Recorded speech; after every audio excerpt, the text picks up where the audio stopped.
क्या आपने कभी नोटिस किया है कि लोग जो बोलते हैं वो अक्सर करते कुछ और ही हैं?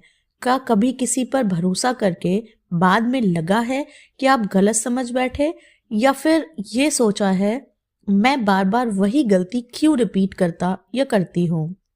रॉबर्ट ग्रीन की book the laws of human nature exactly इन्हीं सवालों के जवाब देती है। ये बुक आपको ये नहीं बताती कि लोग कैसे होने चाहिए, बल्कि ये बताती है कि लोग असल में कैसे होते हैं। इमोशनल, इम्पल्सिव, सेल्फ सेंटर्ड और अपने ही इमोशंस को कंट्रोल में। ग्रीन के अकॉर्डिंग हम सब खुद को लॉजिकल और रैशनल समझते हैं, लेकिन रियलिटी ये है कि हमारे मोस्ट डिसीजंस इमोशन से ड्रिवन होते हैं, जैसे गुस्सा, ईगो, फियर, जेलसी और इनसिक्योरिटी। ये इमोशंस साइलेंटली हमारे थॉट्स और एक्शंस को कंट्रोल करते रहते हैं।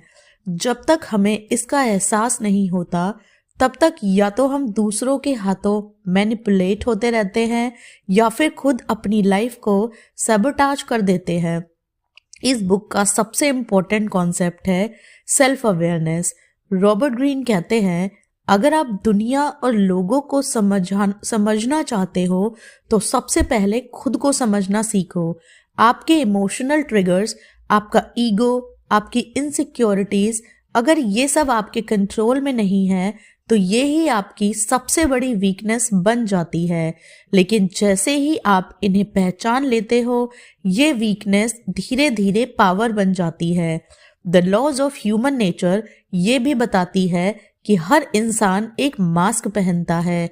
सोसाइटी में रहने के लिए लोग अपनी एक इमेज क्रिएट करते हैं, अच्छा, स्ट्रॉन्ग, कॉन्फिडेंट दिखने के लिए। लेकिन ग्रीन कहते हैं कि वर्ड्स पर नहीं, एक्शंस पर ध्यान दो। इंसान का रियल कैरेक्टर उसके बिहेवियर में दिखाई देता है, ना कि उसकी बातों में। बुक का एक स्ट्रॉन्ग टॉपिक है नार्सिसिज्म, यानी सेल्फ लव और सेल्फ ऑब्सेशन। ग्रीन मानते हैं कि नार्सिसिज्म हर इंसान के अंदर होता है। डिफरेंस सिर्फ इतना है कि कुछ लोग इसे ब्लाइंडली फॉलो करते हैं और कुछ लोग इसे समझकर एम्पैथी में कन्वर्ट कर लेते हैं। जो लोग दूसरों को समझने लगते हैं वही रियल इन्फ्लुएंस और रिस्पेक्ट गेन करते हैं। ये बुक मैनिपुलेशन सिखाने के लिए नहीं लिखी गई, बल्कि मैनिपुलेशन से बचने के लिए लिखी गई है। जब आप ह्यूमन नेचर को समझ जाते हो, तब आप इमोशनल ट्रैप्स में नहीं फंसते, इम्पल्सिव डिसीजंस नहीं लेते और लाइफ को ज़्यादा क्लैरिटी के साथ हैंडल कर पाते हो। सिंपल वर्ड्स में, जो इंसान ह्यूमन नेचर को समझ लेता है वो सिर्फ लोगों को नहीं, खुद को भी मास्टर कर लेता है। Chapter 1, master your emotional self. Robert Greene अपनी book the laws of human nature का पहला चैप्टर एक बहुत ही पावरफुल ट्रूथ से स्टार्ट करते हैं। इंसान खुद को रैशनल समझता है, लेकिन असल में वो इमोशनल होता है। हम सब ये मानना चाहते हैं कि हम लॉजिकली सोचते हैं, सही गलत को समझते हैं और अपने डिसीजंस दिमाग से लेते हैं। लेकिन रियलिटी ये है कि हमारे मोस्ट डिसीजंस इमोशंस के कंट्रोल में होते हैं, जैसे गुस्सा, ego, fear, jealousy, insecurity, excitement और फ्रस्ट्रेशन। ये इमोशंस क्वाइटली हमारा बिहेवियर को ड्राइव करते हैं और हमें लगता है कि हम बिल्कुल सही कर रहे हैं। The problem, emotional reactivity.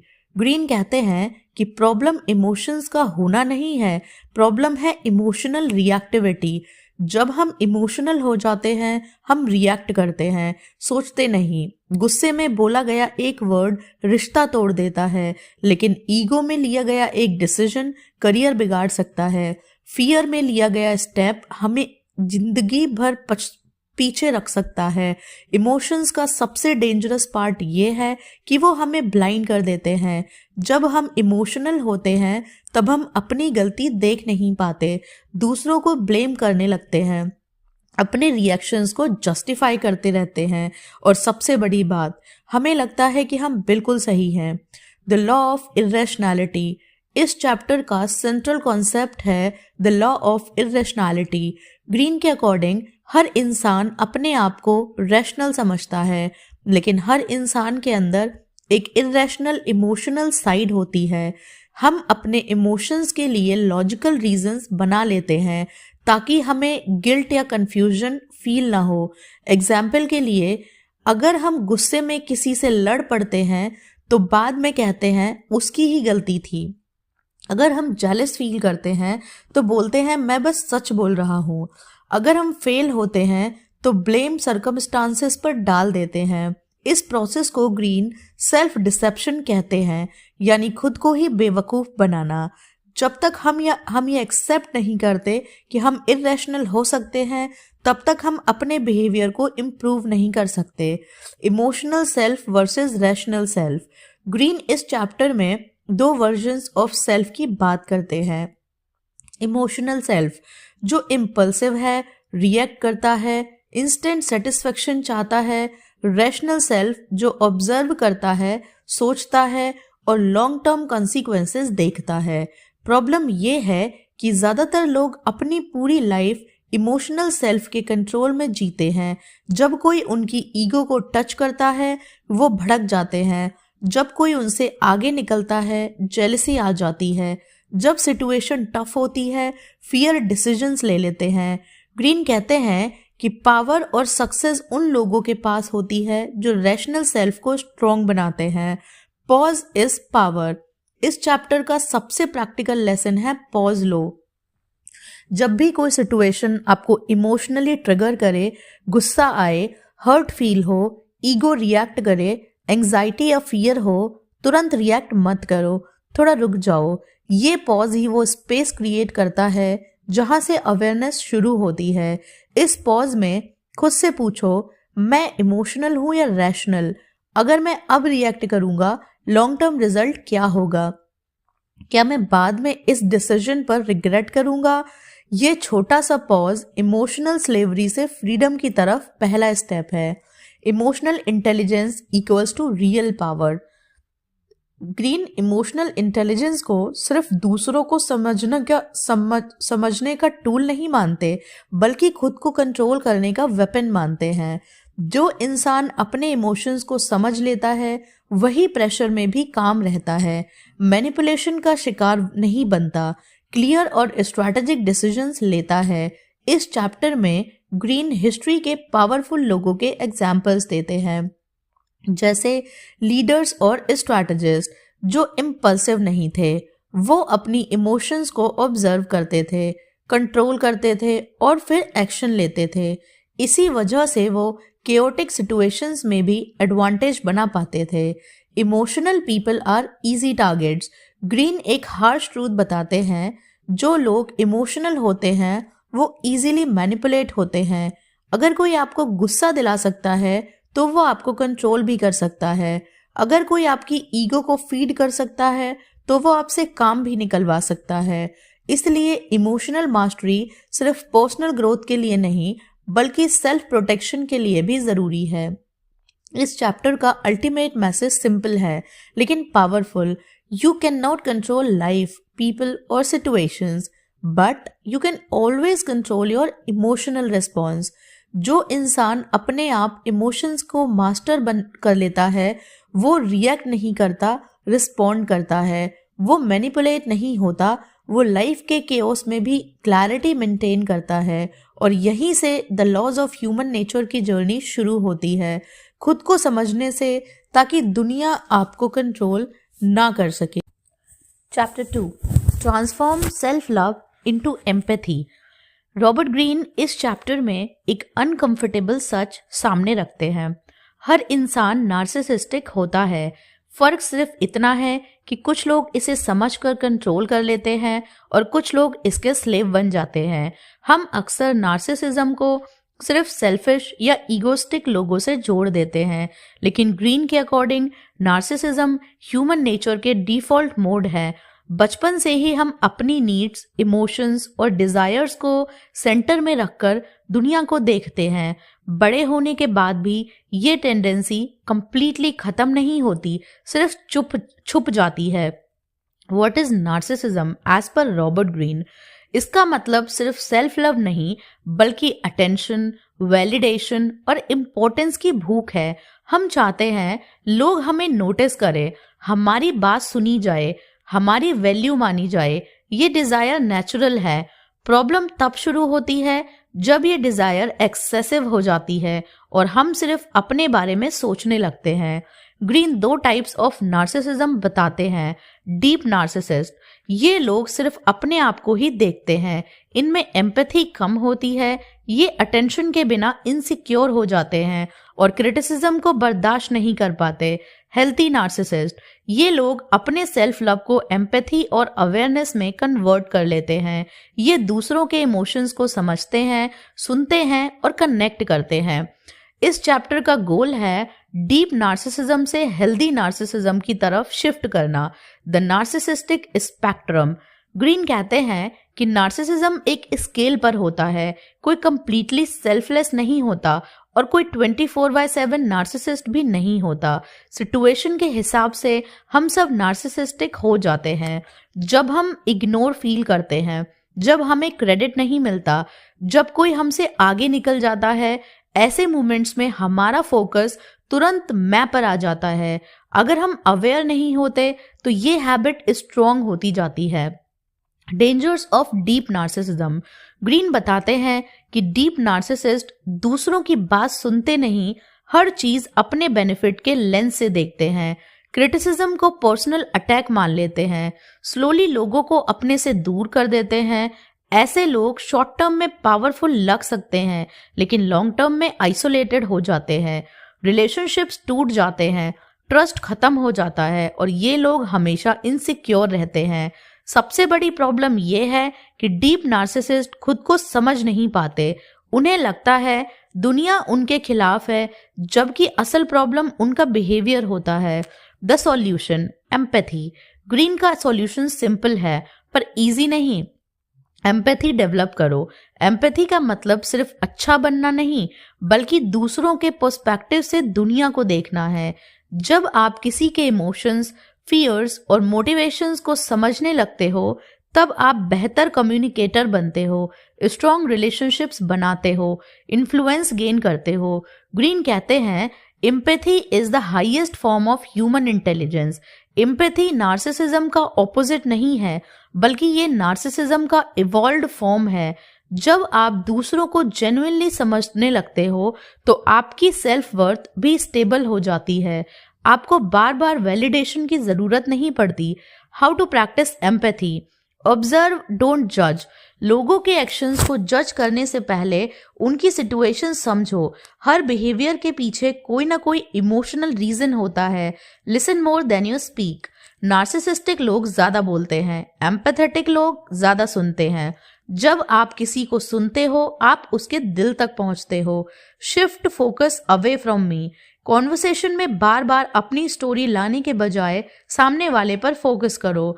ये छोटी सी हैबिट एम्पैथी को स्ट्रॉन्ग बनाती है। Feel what others feel. खुद से पूछो अगर मैं इसकी जगह होता या होती तो कैसा फील करता। एम्पैथी मतलब इन्फ्लुएंस। ग्रीन एक पावरफुल बात कहते हैं, लोग उनसे इन्फ्लुएंस्ड होते हैं जो उन्हें समझते हैं। जो लीडर, पार्टनर या फ्रेंड जेन्युइनली एम्पैथी शो करते हैं उसके पास नेचुरली लोग आते हैं। एम्पैथी मैनिपुलेशन नहीं है बल्कि ट्रस्ट का फाउंडेशन है और ट्रस्ट ही रियल पावर है। हिस्ट्री के ग्रेट लीडर्स और स्ट्रैटेजिस्ट इसलिए सक्सेसफुल रहे क्योंकि वो सिर्फ अपना नहीं दूसरों का भी दिमाग पढ़ पाते थे। इस चैप्टर का कोर मैसेज ये है कि सेल्फ लव को खत्म मत करो, उसे एम्पैथी में ट्रांसफॉर्म करो।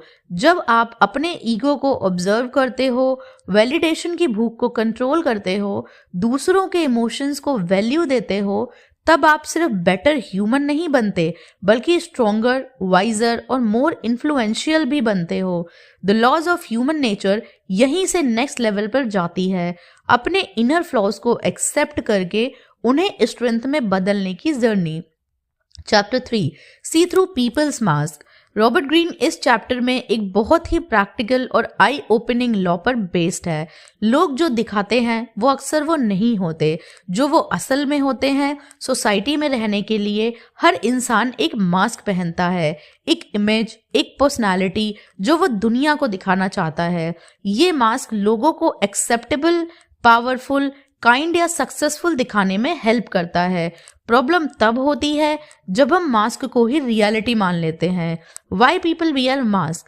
ग्रीन के अकॉर्डिंग लोग मास्क इसलिए पहनते हैं क्योंकि वो जज होने से डरते हैं, अपनी वीकनेसेस छुपाना चाहते हैं, पावर, रिस्पेक्ट या अप्रूवल चाहते हैं। कोई अपने आप को बहुत कॉन्फिडेंट दिखाता है लेकिन अंदर से इनसिक्योर होता है। कोई बहुत स्वीट और केयरिंग लगता है लेकिन सीक्रेटली सेल्फिश हो सकता है, और कोई क्वाइट और इनोसेंट दिखाकर बहुत शातिर हो सकता है। इसलिए ग्रीन कहते हैं वर्ड्स पर नहीं, बिहेवियर पर ध्यान दो। The true character test. Greene बताते हैं कि किसी भी इंसान का रियल कैरेक्टर तब सामने आता है जब वो प्रेशर में हो, उसकी ईगो हर्ट हुई हो, वो फ्रस्ट्रेट हो या उसे पावर मिल जाए। नॉर्मल सिचुएशंस में लोग कंट्रोल में रहते हैं लेकिन स्ट्रेस और पावर मास्क को तोड़ देते हैं। इसी वजह से आपको लोगों को समझने के लिए उनके रिएक्शन मूवमेंट्स ऑब्जर्व करने चाहिए, ना कि उनकी प्लान्ड बातों पर भरोसा करना चाहिए। Patterns don't lie. एक दो बार का बिहेवियर मिसलीडिंग हो सकता है लेकिन पैटर्न्स कभी झूठ नहीं बोलते। ग्रीन कहते हैं अगर कोई बार बार विक्टिम बन रहा है, वो रिस्पॉन्सिबिलिटी से भाग रहा है। अगर कोई हर जगह खुद को हीरो दिखाता है, वो अटेंशन का भूखा है। अगर कोई स्वीट बनकर बाद में डैमेज करता है, वो पैसिव एग्रेसिव है। लोग अपने एक्शंस के थ्रू अपना नेचर रिवील कर देते हैं, बस हमें ऑब्जर्व करना आना चाहिए। Beware of the charming mask. इस चैप्टर में ग्रीन एक डेंजरस टाइप के मास्क की बात करते हैं, दैट इज चार्म। कुछ लोग एक्सट्रीमली चार्मिंग होते हैं, वो आपको स्पेशल फील कराते हैं, आपकी बातों से अग्री करते हैं, आपकी ईगो को बूस्ट करते हैं। ऐसे लोग शॉर्ट टर्म में बहुत अट्रैक्टिव लगते हैं लेकिन लॉन्ग टर्म में मैनिपुलेटिव हो सकते हैं। ग्रीन कहते हैं जो लोग बहुत ज्यादा स्वीट और फास्ट ट्रस्ट बिल्ड करते हैं उनसे केयरफुल रहो। चार्म का यूज अक्सर पावर गेन करने के लिए होता है, जेन्युइन कनेक्शन के लिए नहीं। प्रोजेक्शन। लोग अपनी कमी दूसरों पर थोपते हैं। ग्रीन एक और इम्पोर्टेंट कॉन्सेप्ट इंट्रोड्यूस करते हैं, प्रोजेक्शन। लोग अक्सर अपनी ही नेगेटिव क्वालिटीज दूसरों पर प्रोजेक्ट कर देते हैं। एग्जाम्पल, जो खुद डिसऑनेस्ट होता है वो दूसरों को झूठा बोलता है, जो खुद इनसिक्योर होता है वो दूसरों को एरोगेंट कहता है। इसलिए जब कोई आप पर बार बार कोई स्पेसिफिक ब्लेम डालता है तो हो सकता है वो उसकी खुद की वीकनेस का रिफ्लेक्शन हो। How to see through mask. Observe in different situations. एक ही इंसान अलग अलग सिचुएशंस में कैसे बिहेव करता है ये देखो। Watch reactions not promises. जो लोग बोलते ज्यादा हैं और करते कम, उन पर भरोसा मत करो। Notice emotional leaks. कभी कभी लोग अपनी रियल फीलिंग्स छुपा नहीं पाते।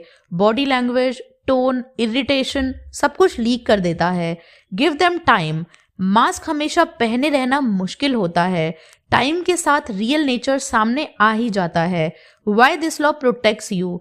जो लोग सिर्फ सरफेस पर्सनालिटी दिखाते हैं, गलत लोगों पर भरोसा कर लेते हैं, मैनिपुलेशन का शिकार हो जाते हैं, इमोशनल डैमेज फेस करते हैं। और जो लोग मास्क के पीछे का इंसान देख पाते हैं वो बेटर डिसीजंस लेते हैं, सेफर रिलेशनशिप्स बनाते हैं, पावर गेम से बचते हैं। इस चैप्टर में कोर मैसेज रॉबर्ट ग्रीन ने यही दिया है कि लोग वो नहीं होते जो वो दिखते हैं, लेकिन वो हमेशा वो होते हैं जो वो बार बार करते हैं। अगर आप वर्ड्स के बजाय एक्शंस पर ध्यान दोगे, शॉर्ट टर्म चार्म से इम्प्रेस नहीं होगे, पैटर्न्स को समझना सीख लोगे, तो आप इंसानी मास्क के शिकार नहीं बल्कि ह्यूमन नेचर के मास्टर बन जाओगे।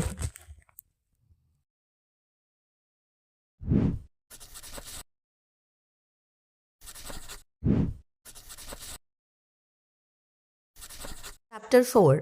Determine the strength of people's character. Robert Greene इस चैप्टर में हमें सिखाते हैं कि किसी इंसान का रियल कैरेक्टर कैसे जज किया जाता है। लोग अक्सर टैलेंट, इंटेलिजेंस, लुक्स या कॉन्फिडेंस से इम्प्रेस हो जाते हैं, लेकिन ग्रीन कहते हैं कैरेक्टर सबसे ज्यादा तब दिखाई देता है जब सिचुएशन टफ हो। इस चैप्टर का कोर आइडिया ये है कि स्ट्रॉन्ग कैरेक्टर और वीक कैरेक्टर के बीच का फर्क समझना बहुत ज़रूरी है, क्योंकि ज़िंदगी में हमें लोगों के साथ काम करना ही होता है, चाहे रिलेशनशिप्स हो, करियर हो या society. What is character according to Greene के अकॉर्डिंग कैरेक्टर का मतलब सिर्फ अच्छा या बुरा होना नहीं है। कैरेक्टर का मतलब है इंसान प्रेशर में कैसे रिएक्ट करता है, वो रिस्पॉन्सिबिलिटी लेता है या ब्लेम करता है, वो कंसिस्टेंट है या अनप्रडिक्टेबल। स्ट्रॉन्ग कैरेक्टर वाला इंसान इमोशनल कंट्रोल, सेल्फ अवेयरनेस और अकाउंटेबिलिटी दिखाता है। वीक कैरेक्टर वाला इंसान इम्पल्सिव, डिफेंसिव और इनकंसिस्टेंट होता है। Signs of weak character. Greene कुछ क्लियर सिग्नल्स बताते हैं जो वीक कैरेक्टर को एक्सपोज कर देते हैं। इनकंसिस्टेंसी, कभी बहुत अच्छा कभी बहुत बुरा, ऐसा बिहेवियर कंफ्यूजन क्रिएट करता है। स्ट्रॉन्ग कैरेक्टर वाले लोग प्रेडिक्टेबल होते हैं in a positive way. Blame game, weak character वाले लोग अपनी गलतियों के लिए दूसरों को ब्लेम करते हैं, बॉस, सिचुएशन, लक या system. Over action to criticism, थोड़ी सी क्रिटिसिज्म पर गुस्सा, डिनाइल या विक्टिम माइंडसेट आ जाए या इमोशनल वीकनेस का साइन है। शॉर्ट टर्म थिंकिंग, जो लोग सिर्फ इमीडिएट प्लेजर देखते हैं और लॉन्ग टर्म कॉन्सिक्वेंसेस इग्नोर करते हैं, उनका कैरेक्टर वीक होता है। Signs of strong character, strong character वाले लोग धीरे धीरे रिवील होते हैं, लेकिन उनके ट्रेट्स क्लियर होते हैं। कंसिस्टेंसी ओवर टाइम, ये लोग अलग अलग सिचुएशंस में भी सेम वैल्यूज फॉलो करते हैं। रिस्पॉन्सिबिलिटी एक्सेप्टेंस, गलती हो जाए तो ये लोग एक्सेप्ट करते हैं, डिफेंसिव नहीं होते। इमोशनल स्टेबिलिटी, प्रेशर, स्ट्रेस और क्रिटिसिज्म के बावजूद काम रहना स्ट्रॉन्ग कैरेक्टर का साइन है। लॉन्ग टर्म विजन, ये लोग डिसीजंस लेने से पहले फ्यूचर इम्पैक्ट सोचते हैं। How pressure reveals character. Greene कहते हैं pressure is the greatest character test. जब इंसान पावर मिलने पर एरोगेंट हो जाए, स्ट्रेस में क्रूएल बन जाए, फेलियर में डिसऑनेस्ट हो जाए, तो समझ जाओ कि उसका कैरेक्टर वीक है।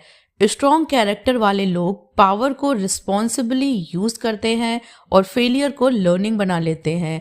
टैलेंट वर्सेस कैरेक्टर, इस चैप्टर का एक पावरफुल लेसन ये है कि टैलेंट बिना कैरेक्टर के डेंजरस होता है।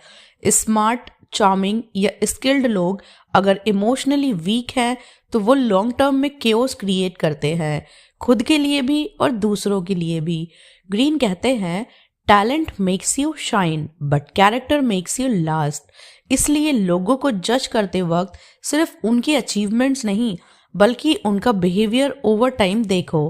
How to read character in real life, watch how they treat people below them. जो लोग सिर्फ पावरफुल लोगों के साथ अच्छा बिहेव करते हैं, उनका कैरेक्टर वीक होता है। Observe reactions to stress, stress में लोग अपना रियल फेस दिखा देते हैं। Look at their past patterns, past behaviour future का बेस्ट प्रेडिक्टर होता है। नोटिस स्मॉल चॉइसेस, कैरेक्टर बड़े स्पीचेस में नहीं छोटे डिसीजंस में दिखता है। Why this law saves you, अगर आप कैरेक्टर को समझना सीख जाते हो तो आप गलत लोगों पर भरोसा नहीं करते, टॉक्सिक रिलेशनशिप से बचते हो, करियर और लाइफ में स्टेबल पार्टनरशिप बनाते हो। जो लोग सिर्फ चार्म और वर्ड्स पर भरोसा करते हैं वो अक्सर धोखा खा जाते हैं।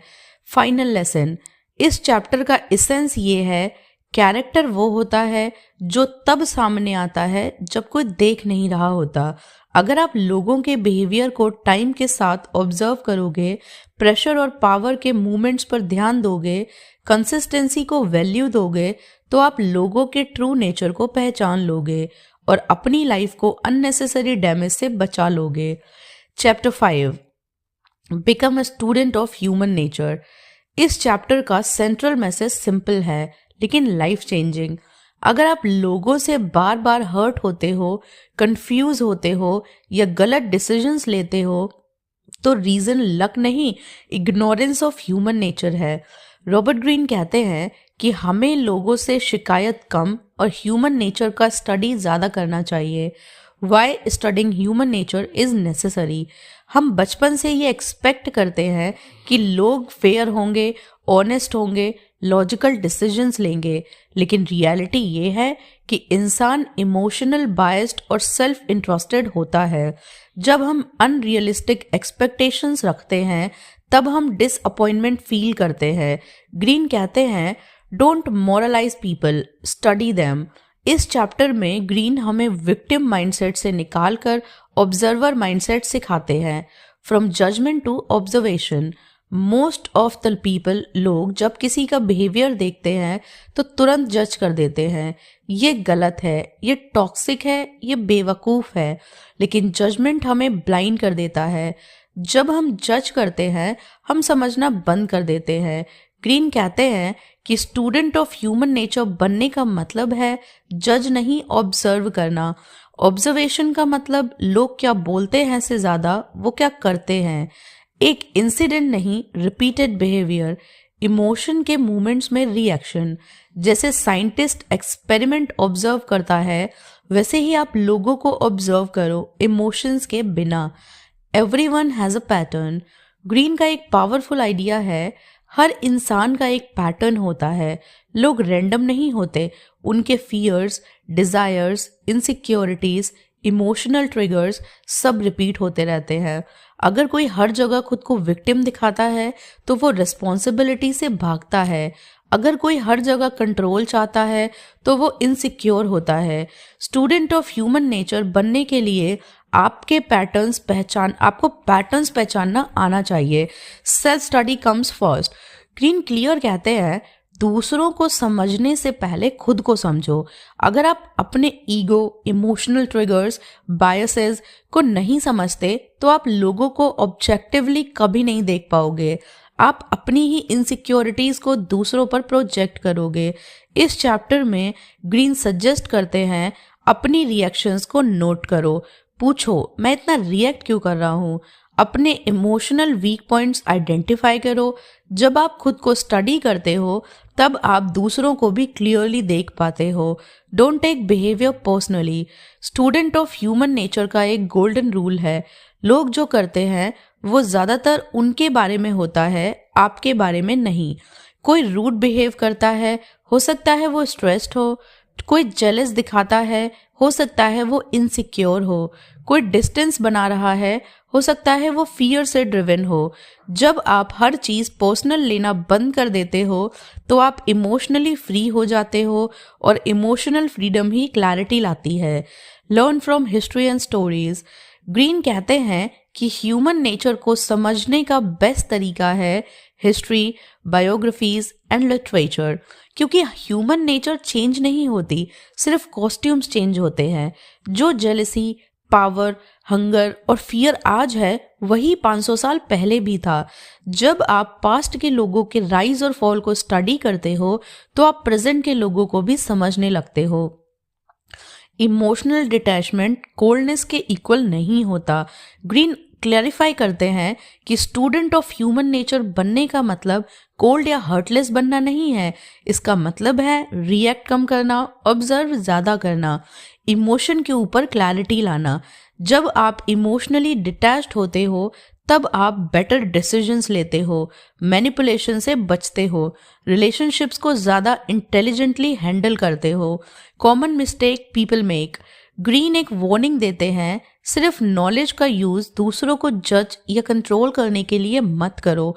अगर आप ह्यूमन नेचर का स्टडी सिर्फ मैनिपुलेशन के लिए करोगे तो आप खुद ट्रैप में फंस जाओगे, ईगो और सुपीरियरिटी के ट्रैप में। रियल मास्टरी तब होती है जब आप समझ के भी काम रहो, आप जान के भी ओवर रिएक्ट ना करो। Benefits of being a student of human nature.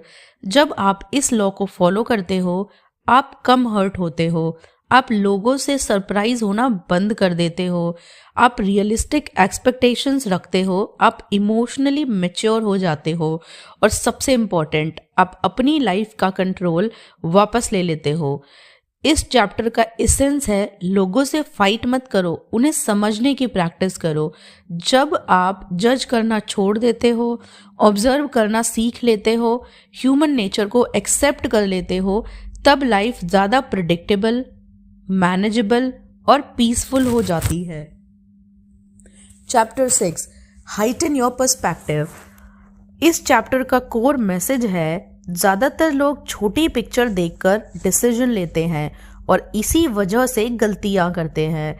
Robert Greene कहते हैं कि जो इंसान अपनी पर्सपेक्टिव को बड़ा कर लेता है वही लाइफ में ज़्यादा स्मार्ट और सेफ डिसीजंस लेता है। The problem narrow perspective. इंसान नेचुरली प्रेजेंट मोमेंट में अटक जाता है। जो उसके सामने दिख रहा होता है वही उसे सबसे ज़्यादा इम्पोर्टेंट लगता है। इस वजह से हम शॉर्ट टर्म इमोशंस में डिसीजंस ले लेते हैं, लॉन्ग टर्म कॉन्सिक्वेंसेस इग्नोर कर देते हैं, सिचुएशंस को पर्सनल बना लेते हैं। ग्रीन कहते हैं when you see only what is in front of you, you become blind to what is coming. Emotional closeness blinds us. जब हम किसी सिचुएशन के बहुत क्लोज होते हैं इमोशनली या पर्सनली, तब हम ऑब्जेक्टिवली सोच नहीं पाते। गुस्सा, फियर, एक्साइटमेंट या अर्जेंसी पर्सपेक्टिव को नैरो कर देते हैं। एग्जाम्पल, करियर में एक सेटबैक को लाइफ का एंड मान लेना, एक आर्ग्यूमेंट को रिलेशनशिप का फ्यूचर डिसाइड करने देना, एक सक्सेस में ओवर कॉन्फिडेंस आ जाना, ये सब नैरो पर्सपेक्टिव के एग्जाम्पल्स हैं। हाइटन योर पर्सपेक्टिव मतलब जूम आउट। ग्रीन का सॉल्यूशन है जूम आउट करना। जैसे कैमरा वाइड एंगल पर चला जाए, हाइटन पर्सपेक्टिव का मतलब सिचुएशन को टाइम के लेंस से देखना, अपने आप को ड्रामा के सेंटर से बाहर निकालना, ये सोचना 5 साल बाद ये मैटर करेगा या नहीं। जब आप जूम आउट करते हो तब इमोशंस काम हो जाते हैं, क्लैरिटी आ जाती है, डिसीजंस ज़्यादा बैलेंस्ड होते हैं। Time is the best teacher. Green कहते हैं कि टाइम का पर्सपेक्टिव इंसान को मैच्योर बनाता है। जो लोग हर चीज़ को अभी का प्रेशर में देखते हैं वो इम्पल्सिव डिसीजन लेते हैं। स्मार्ट लोग पूछते हैं कि इस डिसीजन का लॉन्ग टर्म इम्पैक्ट क्या होगा, क्या मैं टेम्पररी इमोशन से ड्रिवन हूँ, अगर मैं वेट कर लूँ पिक्चर क्लियर होगी क्या। टाइम के साथ सोचना सीखना एक स्किल है और ये स्किल प्रैक्टिस से आती है। Detachment creates intelligence. Green strongly believe करते हैं कि डिटैचमेंट इंटेलिजेंस के इक्वल होती है। जब आप अपने इमोशन से थोड़ा डिस्टेंस बना लेते हो तब आप सिचुएशन को न्यूट्रल एंगल से देख पाते हो, दूसरों के मोटिव समझ पाते हो, बेटर स्ट्रैटेजी बना पाते हो। डिटैचमेंट का मतलब कोल्ड बनना नहीं है बल्कि इमोशन के ऊपर कंट्रोल पाना है। Avoid the trap of immediate gains. Robert Greene warn करते हैं कि जो लोग सिर्फ शॉर्ट टर्म रिवॉर्ड्स देखते हैं वो लॉन्ग टर्म लॉसेस फेस करते हैं। इंस्टेंट फेम, क्विक मनी या फास्ट वैलिडेशन, ये सब नैरो पर्सपेक्टिव के ट्रैप्स हैं। ग्रीन हिस्ट्री के एग्जाम्पल्स देते हैं जहां लोग शॉर्ट टर्म सक्सेस के चक्कर में अपना फ्यूचर डिस्ट्रॉय कर लेते हैं। हाइटन पर्सपेक्टिव वाले लोग पेशेंस रखते हैं, slow but steady growth choose करते हैं, सस्टेनेबिलिटी पे फोकस करते हैं, think strategically not emotionally. Greene कहते हैं strategy is born from perspective.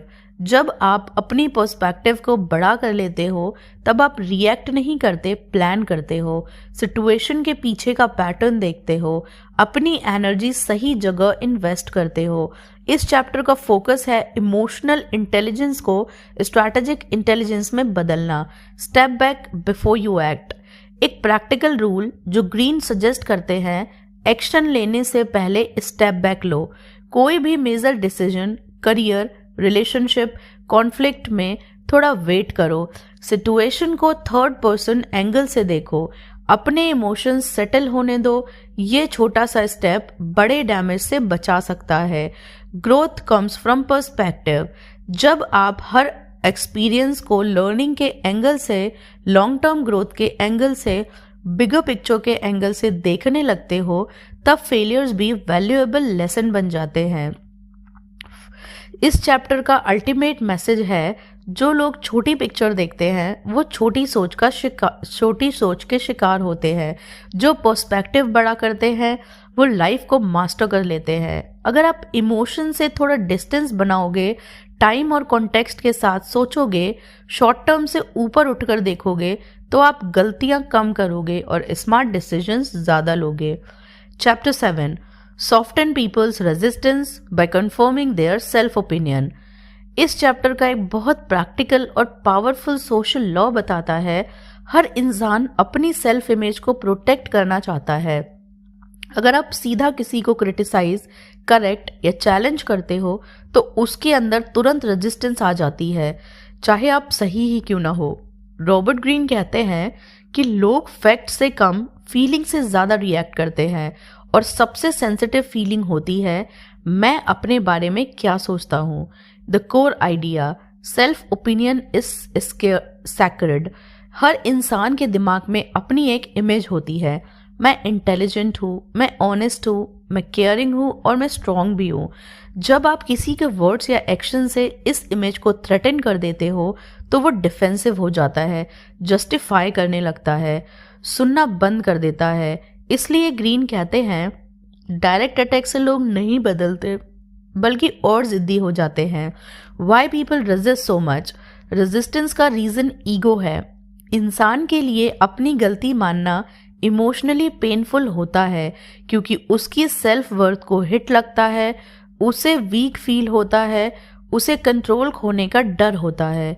इसलिए जब आप बोलते हो तुम गलत हो, तुम्हें कुछ नहीं आता, तुम सेल्फिश हो, तो सामने वाला आपकी बात नहीं अपनी ईगो को डिफेंड करने लगता है। The smart strategy, confirm there self opinion.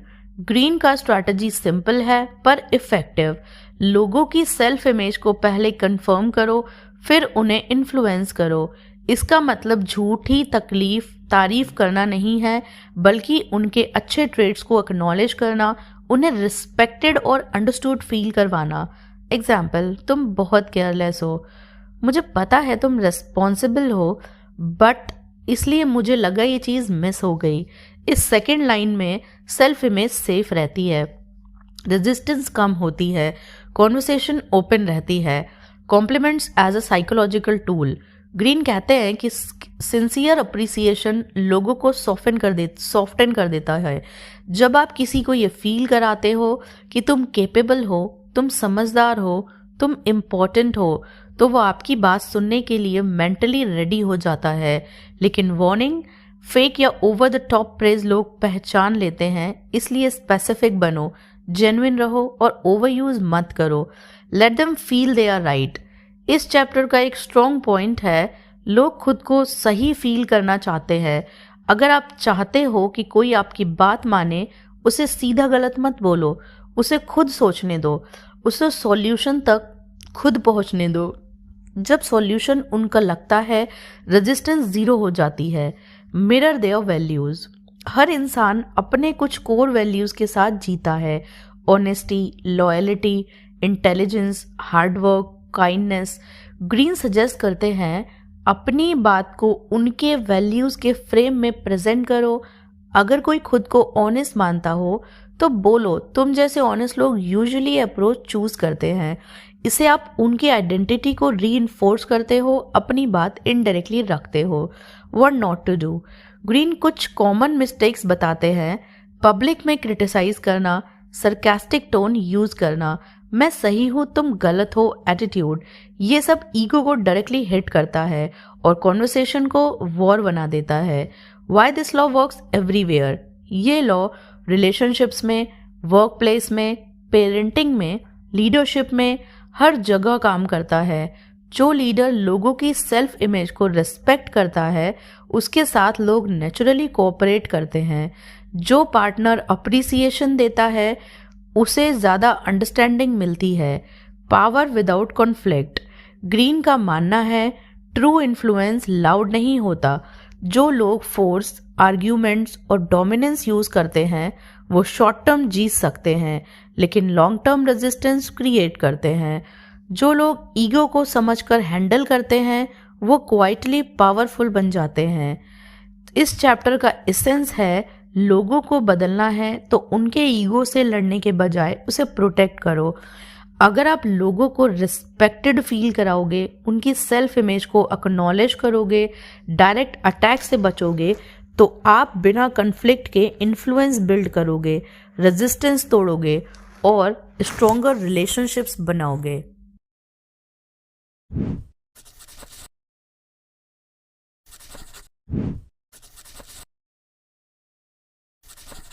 Chapter 8 Change your circumstances by changing your attitude। इस चैप्टर का सेंट्रल मैसेज बहुत सिंपल लगता है लेकिन डीपली पावरफुल है। तुम्हारी लाइफ की सिचुएशन से ज़्यादा पावरफुल तुम्हारा एटीट्यूड होता है। ज़्यादातर लोग अपनी प्रॉब्लम्स का ब्लेम सर्कमस्टांसेस, लोगों या लक पर डाल देते हैं, लेकिन रॉबर्ट ग्रीन कहते हैं कि असल कंट्रोल तुम्हारे रिएक्शन और परसेप्शन में होता है। Attitude shapes reality. ग्रीन के अकॉर्डिंग दो लोग एक ही सिचुएशन में हो सकते हैं, same problem, same pressure, same loss, लेकिन उनका आउटकम कंप्लीटली डिफरेंट होता है, सिर्फ इसलिए क्योंकि उन दोनों का एटीट्यूड अलग होता है। एक इंसान बोलेगा मेरे साथ हमेशा बुरा ही होता है, और दूसरा बोलेगा इस सिचुएशन से मुझे कुछ सीखना है। सिचुएशन सेम है पर माइंडसेट डिफरेंट, और वही फ्यूचर डिसाइड करता है। The victim mentality trap. इस चैप्टर में ग्रीन एक डेंजरस पैटर्न एक्सप्लेन करते हैं, विक्टिम मेंटालिटी।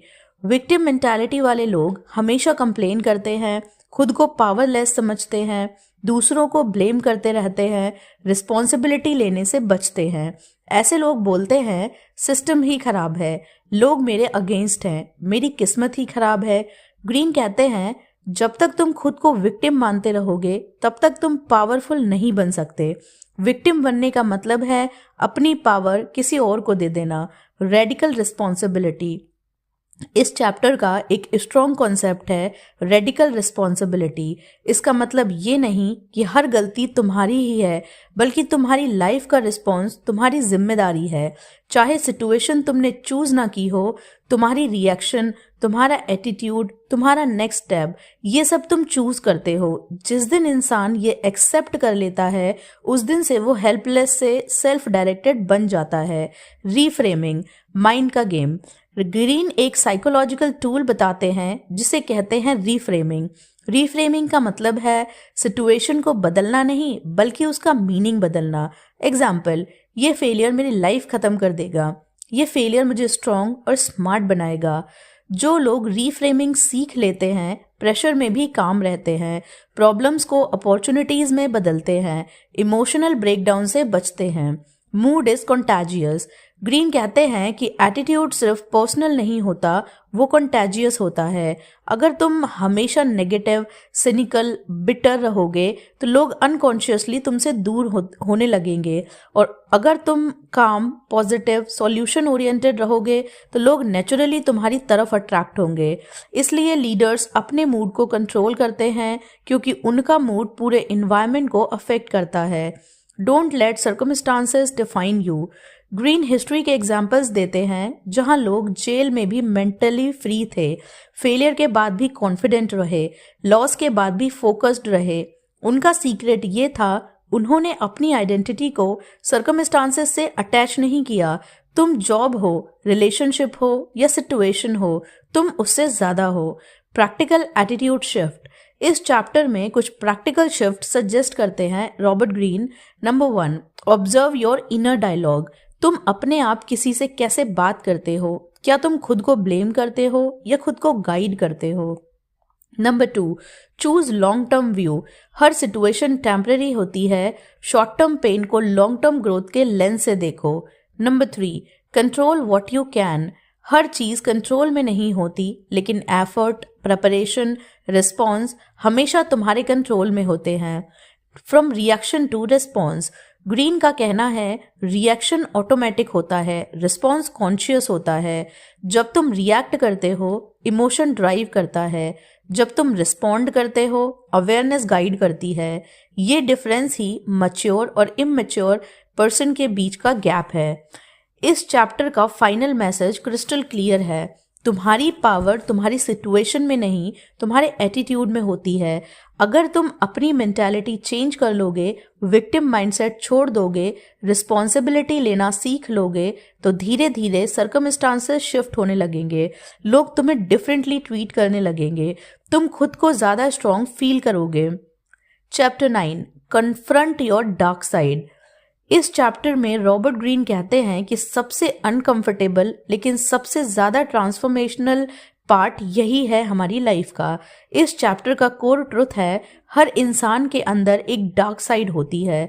जो लोग इस बात को डिनाई करते हैं वही सबसे ज़्यादा खुद को और दूसरों को नुकसान पहुंचाते हैं। The shadow with in Karl जंग के कॉन्सेप्ट से इंस्पायर्ड ग्रीन शैडो के बारे में बात करते हैं।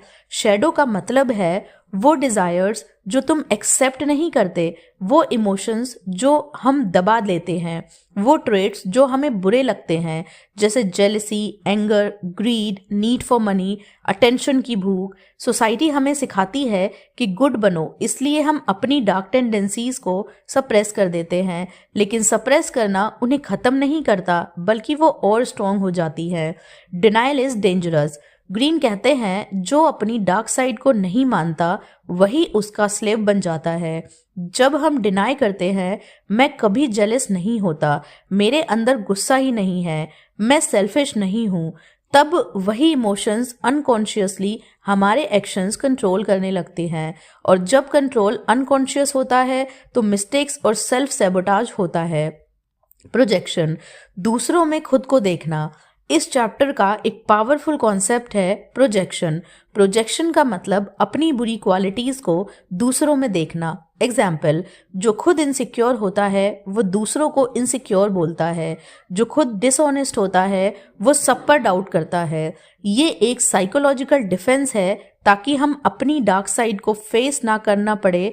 ग्रीन कहते हैं जो चीज़ तुम्हें दूसरों में बहुत ज़्यादा इरिटेट करती है वही चीज़ तुम्हारे अंदर भी होती है। Integrate, don't eliminate. ग्रीन का सॉल्यूशन ये नहीं है कि अपनी डार्क साइड को मार दो, वो कहते हैं उसे इंटीग्रेट करो। इंटीग्रेशन का मतलब अपनी डार्क इम्पल्सेस को पहचानना, उन्हें अनकॉन्शियसली चैनल करना। Example, anger, assertiveness, desire for power, leadership, selfishness, self respect. जो लोग अपनी डार्क एनर्जी को पॉजिटिव डायरेक्शन में चैनल करते हैं वही इमोशनली पावरफुल बनते हैं। Social mask and hypocrisy. Society में हम सब एक मास्क पहनते हैं, मैं अच्छा हूँ, मैं हेल्पफुल हूँ, मैं सेल्फलेस हूँ। मास्क का प्रॉब्लम ये है कि हम खुद को भी धोखा देने लगते हैं, ऑथेंटिसिटी खत्म हो जाती है। ग्रीन कहते हैं जितना ज़्यादा तुम अपने मास्क को परफेक्ट बनाओगे उतनी ही तुम्हारी शैडो पावरफुल होती जाएगी। Self awareness as power. इस चैप्टर का अल्टीमेट टूल है सेल्फ अवेयरनेस। सेल्फ अवेयर लोग अपने डार्क इम्पल्सेस को पहचान लेते हैं, ट्रिगर होने से पहले रुक जाते हैं, दूसरों के मैनिपुलेशन से बचते हैं। जब तुम अपनी डार्क साइड को जान लेते हो तुम उसे कंट्रोल करते हो, वो तुम्हें कंट्रोल नहीं करती। Beware of the nice person syndrome. Greene warn करते हैं जो लोग बहुत ज़्यादा नाइस बनने की कोशिश करते हैं उनके अंदर सबसे ज़्यादा रिप्रेस्ड एंगर होता है। ऐसे लोग कन्फ्लिक्ट अवॉइड करते हैं, बाउंड्रीज नहीं बना पाते, अंदर ही अंदर एक्सप्लोड करते हैं। रियल स्ट्रेंथ का मतलब है अपनी एग्रेशन को एक्सेप्ट करना पर उसे अनकॉन्शियसली यूज करना। Practical steps to confront dark side. Number 1, observe your triggers. जो चीज़ तुम्हें ट्रिगर करती है वही तुम्हारी शैडो का क्लू है। Number 2, journal without filters. अपनी अगली थॉट्स लिखो बिना जज किए। Number 3, own it internally. दूसरों के सामने नहीं पर खुद के सामने ऑनेस्ट रहो। इस चैप्टर का एसेंस, जो अपनी डार्क साइड को जान लेता है वो उसे वेपन नहीं पावर बना लेता है। अगर तुम अपनी जेलसी को एक्सेप्ट कर लोगे, अपने एंगर को समझ लोगे, अपनी हिडन डिजायर्स को पहचान लोगे तो तुम खुद को सबोटाज करना बंद कर दोगे, दूसरों को क्लियरली समझने लगोगे, इमोशनली और मेंटली पावरफुल बन जाओगे। Chapter 10, beware the fragile ego. इस चैप्टर में हमें एक बहुत सटल लेकिन डेंजरस ह्यूमन वीकनेस के बारे में पता चलता है, फ्रेजाइल ईगो। रॉबर्ट ग्रीन कहते हैं सब लोग ईगो रखते हैं, लेकिन जिनका ईगो फ्रेजाइल होता है वो सबसे ज्यादा डिस्ट्रक्टिव होते हैं। The core idea, ego strong नहीं फ्रेजाइल होता है। फ्रेजाइल ईगो का मतलब है बाहर से कॉन्फिडेंस, अंदर से इनसिक्योरिटी। ऐसे लोग छोटी सी क्रिटिसिज्म को भी इंसल्ट समझते हैं, हमेशा वैलिडेशन चाहते हैं, अपनी इमेज को लेके ऑब्सेस्ड रहते हैं। उनका सेल्फ वर्थ एक्सटर्नल अप्रूवल पर डिपेंड करता है। Signs of a fragile ego, green कुछ क्लियर साइंस बताते हैं। ओवर रिएक्शन टू क्रिटिसिज्म, एक नॉर्मल फीडबैक भी उनके लिए पर्सनल अटैक होता है। ब्लेम गेम, गलती कभी अपनी नहीं होती, हमेशा कोई और रिस्पॉन्सिबल होता है। अटेंशन सीकिंग, हर जगह सेंटर स्टेज चाहना। जेलसी एंड कंपैरिजन, दूसरों की सक्सेस उन्हें थ्रेट लगती है। Why fragile ego is so dangerous, fragile ego वाले लोग कॉन्फ्लिक्ट क्रिएट करते हैं, टॉक्सिक इन्वायरमेंट बनाते हैं, रिलेशनशिप्स डिस्ट्रॉय कर देते हैं, क्योंकि उनका फोकस ग्रोथ पर नहीं इमेज प्रोटेक्शन पर होता है। ग्रीन कहते हैं जब ईगो हर्ट होता है लॉजिक शट डाउन हो जाता है। नार्सिसिज्म कनेक्शन, फ्रेजाइल ईगो और नार्सिसिज्म का स्ट्रॉन्ग लिंक होता है। नार्सिसिस्ट खुद को स्पेशल मानता है लेकिन अंदर से एम्प्टी होता है, इसलिए वो प्रेस पे जीता है, क्रिटिसिज्म से टूट जाता है। Handling fragile egos specially others, Greene practical advice देते हैं उनके ईगो को डायरेक्टली चैलेंज मत करो, इंस्टेड न्यूट्रल टोन रखो, उन्हें रिस्पेक्ट फील कराओ, पब्लिक में कभी क्रिटिसाइज मत करो। अगर उनका ईगो सेफ फील करेगा तो कन्फ्लिक्ट कम होगा। Strengthen your own ego, chapter का सबसे इंपॉर्टेंट पार्ट, अपना ईगो स्ट्रॉन्ग बनाओ, फ्रेजाइल नहीं। स्ट्रॉन्ग ईगो का मतलब सेल्फ वर्थ इंटरनल होता है, वैलिडेशन की डिपेंडेंसी कम होती है, क्रिटिसिज्म से सीखने की एबिलिटी होती है। From image to purpose, Greene suggest करते हैं इमेज छोड़कर पर्पस पर फोकस करो। जब तुम्हारा फोकस काम पर होता है, ग्रोथ पर होता है, तो ईगो नेचुरली स्टेबल हो जाता है। Don't feed the ego constantly, हर वक्त प्रेस चाहिए, ये साइन है फ्रेजाइल ईगो का। रियल कॉन्फिडेंस क्वाइट होता है, लाउड नहीं। चैप्टर 10 का फाइनल ट्रूथ, जो अपनी वैल्यू खुद डिसाइड करता है उसका ईगो कभी फ्रेजाइल नहीं होता। अगर तुम फीडबैक को लर्निंग बना लो, कंपैरिजन छोड़ दो, इंटरनल वैलिडेशन डेवलप कर लो, तो तुम इमोशनली स्टेबल रहोगे, मैनिपुलेशन से बचे रहोगे, स्ट्रॉन्ग रिलेशनशिप्स बना पाओगे। Chapter 11, know your limits. Chapter 11 एक बहुत प्रैक्टिकल और रियलिटी चेक देने वाला चैप्टर है। रॉबर्ट ग्रीन यहाँ एक अनकंफर्टेबल ट्रूथ बताते हैं, हम सब अपनी लिमिट्स को अंडर एस्टिमेट नहीं बल्कि ओवर एस्टिमेट करते हैं। ज़्यादातर लोग ये मानते हैं कि मैं प्रेशर हैंडल कर लूँगा, मुझसे गलती नहीं होगी, मैं कंट्रोल में रहूँगा, लेकिन जब सिचुएशन इंटेंस होती है तब वही लोग ब्रेक, पैनिक या सेल्फ सैबोटाज कर देते हैं। The core idea, human limits are real. Greene कहते हैं इंसान अनलिमिटेड नहीं होता, न मेंटली, न इमोशनली, न फिजिकली। हमारी कुछ नेचुरल लिमिट्स होती हैं, अटेंशन की लिमिट, विल पावर की लिमिट, स्ट्रेस टॉलरेंस की लिमिट, इमोशनल कंट्रोल की लिमिट। प्रॉब्लम तब होती है जब हम इन लिमिट्स को इग्नोर कर देते हैं और खुद को सुपर ह्यूमन समझने लगते हैं। ओवर कॉन्फिडेंस सबसे बड़ी दुश्मन। चैप्टर 11 का मेन विलेन है ओवर कॉन्फिडेंस। ओवर कॉन्फिडेंट लोग वार्निंग्स इग्नोर करते हैं, रिस्क को अंडर एस्टिमेट करते हैं, अपनी प्रेपरेशन को ओवर एस्टिमेट करते हैं। ग्रीन कहते हैं ज्यादातर डिजास्टर्स टैलेंट की कमी से नहीं, ओवर कॉन्फिडेंस से होते हैं। हिस्ट्री, बिजनेस, पॉलिटिक्स, हर जगह ये पैटर्न रिपीट होता है। इमोशनल लिमिट्स, जब दिमाग हाईजैक हो जाता है, इंसान सिर्फ तब तक रैशनल होता है जब तक इमोशंस कंट्रोल में होते हैं, लेकिन जब फियर ज्यादा हो जाए, ईगो हर्ट हो जाए, प्रेशर एक्सट्रीम हो जाए, तब दिमाग इमोशनल मोड में चला जाता है। इस स्टेट में लॉजिक वीक हो जाता है, इम्पल्सेस स्ट्रॉन्ग हो जाते हैं, गलत डिसीजंस लिए जाते हैं। ग्रीन कहते हैं अपनी इमोशनल ब्रेकिंग पॉइंट को पहचानना विजडम है। कॉग्निटिव बायसेस, दिमाग के ब्लाइंड स्पॉट्स। चैप्टर 11 में ग्रीन बताते हैं कि हमारे दिमाग में कुछ बिल्ट इन ब्लाइंड स्पॉट्स होते हैं। कंफर्मेशन बायस, जो हम मानना चाहते हैं वही देखते हैं। इल्यूजन ऑफ कंट्रोल, लगता है सब कंट्रोल में है। ऑप्टिमिज्म बायस, लगता है बुरा हमारे साथ नहीं होगा। ये बायसेस हमारी लिमिट्स को और इनविजिबल बना देते हैं। Know when to step back, Greene का एक पावरफुल एडवाइस है, कभी कभी पीछे हटना कमजोरी नहीं, इंटेलिजेंस होती है। जब तुम ओवरलोडेड हो, इमोशनली अनस्टेबल हो, क्लैरिटी लूज कर रहे हो, तब बेस्ट मूव होता है पॉज, डिस्टेंस, रीसेट। जब लोग हर फाइट लड़ते हैं, वही सबसे ज्यादा थकते हैं। Build systems not will power, green कहते हैं विल पावर अनरिलायबल होती है, सिस्टम्स रिलायबल होते हैं। इसलिए रूल्स बनाओ अपने लिए, बाउंड्रीज सेट करो, ऑटोमेटिक हैबिट्स डेवलप करो। एग्जाम्पल, जब गुस्सा आए रिप्लाई डिले रूल, जब टायर्ड हो डिसीजन मत लो। ये सिस्टम तुम्हारी लिमिट्स को रिस्पेक्ट करते हैं। Choose your battles wisely, her opportunity तुम्हारे लिए नहीं होती, हर चैलेंज लेना जरूरी नहीं होता।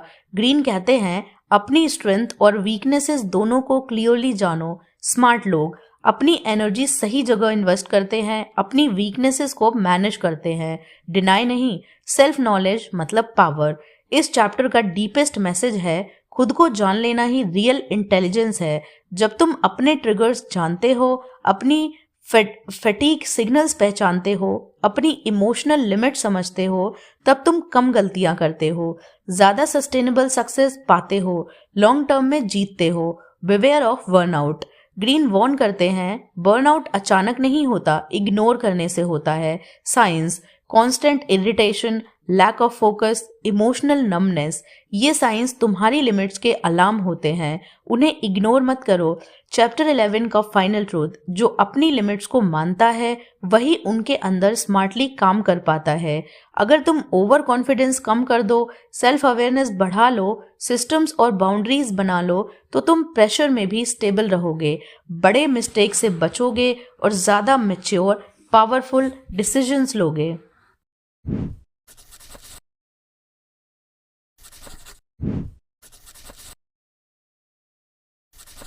Chapter 12, reconnect to the masculine और फेमिनिन विद इन यू। इस चैप्टर में हमें एक मिसअंडरस्टूड लेकिन बहुत डीप ह्यूमन कॉन्सेप्ट समझाते हैं रॉबर्ट ग्रीन। रॉबर्ट ग्रीन कहते हैं हर इंसान के अंदर मैस्कुलिन और फेमिनिन दोनों एनर्जीज होती हैं, चाहे जेंडर कुछ भी हो। प्रॉब्लम तब होती है जब हम सोसाइटी के प्रेशर में इनमें से सिर्फ एक साइड को ही जीने लगते हैं। The core idea, inner balance. Masculine energy का मतलब होता है लॉजिक, एक्शन, डिसिप्लिन, स्ट्रक्चर और डायरेक्शन। फेमिनिन एनर्जी का मतलब होता है emotion, intuition, empathy, creativity, flexibility. Green कहते हैं जब इंसान सिर्फ एक एनर्जी को ओवर यूज करता है तो इम्बैलेंस क्रिएट होता है और वही इम्बैलेंस प्रॉब्लम्स की जड़ बनता है। सोशल कंडीशनिंग का ट्रैप, सोसाइटी हमें बचपन से ही लेवल सिखा देती है। मर्द मत रो, ज्यादा एग्रेसिव मत बनो, इमोशंस कम दिखाओ। इस कंडीशनिंग की वजह से मैन अपनी इमोशनल साइड सप्रेस कर देते हैं, विमेन अपनी असर्टिव साइड सप्रेस कर देती हैं। रिजल्ट, इमोशनल कंफ्यूजन, इनसिक्योरिटी और identity crisis. The cost of suppression, green कहते हैं जो एनर्जी दबाई जाती है वो डिस्ट्रक्टिव बन जाती है। Example, suppressed emotions, anger issues, suppressed assertiveness, passive aggressiveness, suppressed intuition, poor decision making. Balance लोग अपनी दोनों साइड्स को एक्सेप्ट करते हैं। एंड्रोगाइनस माइंड मतलब क्रिएटिव माइंड। ग्रीन हिस्ट्री के ग्रेट माइंड्स का एग्जाम्पल देते हैं, Leonardo da Vinci, Shakespeare, Mozart. इन सब में एक चीज कॉमन थी, इमोशनल डेप्थ और लॉजिकल डिसिप्लिन। इससे उनका माइंड ज्यादा फ्लेक्सिबल, क्रिएटिव और पावरफुल बना। रिलेशनशिप्स में बैलेंस, चैप्टर 12 रिलेशनशिप्स के लिए भी इम्पॉर्टेंट है। सिर्फ लॉजिक से कोल्ड रिलेशनशिप्स होते हैं और सिर्फ इमोशन से केओटिक रिलेशनशिप्स। हेल्दी रिलेशनशिप तब बनती है जब इमोशंस समझे जाते हैं, बाउंड्रीज क्लियर होती हैं, डिसीजंस बैलेंस्ड होते हैं। Reconnecting with the lost side, green कुछ प्रैक्टिकल स्टेप्स बताते हैं। Number 1, explore the opposite energy. अगर तुम ज़्यादा लॉजिकल हो, इमोशंस ऑब्जर्व करो। अगर तुम ज़्यादा इमोशनल हो, स्ट्रक्चर बनाओ। Number 2, creative expression. Art, writing, music या फेमिनिन एनर्जी को अवेकन करते हैं। Planning, goals, discipline masculine energy को स्ट्रेंथन करते हैं। Number 3, observe without judgement. अपनी नेचुरल टेंडेंसीज को जज मत करो, उन्हें समझो। Leadership and power. Balance leaders strong भी होते हैं, एम्पैथेटिक भी, इसलिए लोग उन्हें रिस्पेक्ट भी करते हैं, उनसे कनेक्ट भी कर पाते हैं। ग्रीन कहते हैं ट्रू पावर बैलेंस से आती है, डोमिनेंस से नहीं। विवेयर ऑफ एक्सट्रीम्स, सिर्फ masculine, rigid, controlling, emotionally distant, सिर्फ feminine, overwhelmed, indecisive, boundaries less. Balance ही मैच्योरिटी का साइन है। इस चैप्टर में फाइनल मैसेज देते हैं कि जब तुम अपनी दोनों एनर्जीज को एक्सेप्ट करते हो तब तुम होल बनते हो। अगर तुम अपने इमोशनल साइड को रिस्पेक्ट करोगे, अपनी असर्टिव साइड को डेवलप करोगे, तो तुम ज़्यादा क्रिएटिव बनोगे, ज़्यादा कॉन्फिडेंट फील करोगे और लाइफ के हर एरिया में बैलेंस पाओगे। Chapter 13, advance with a sense of purpose.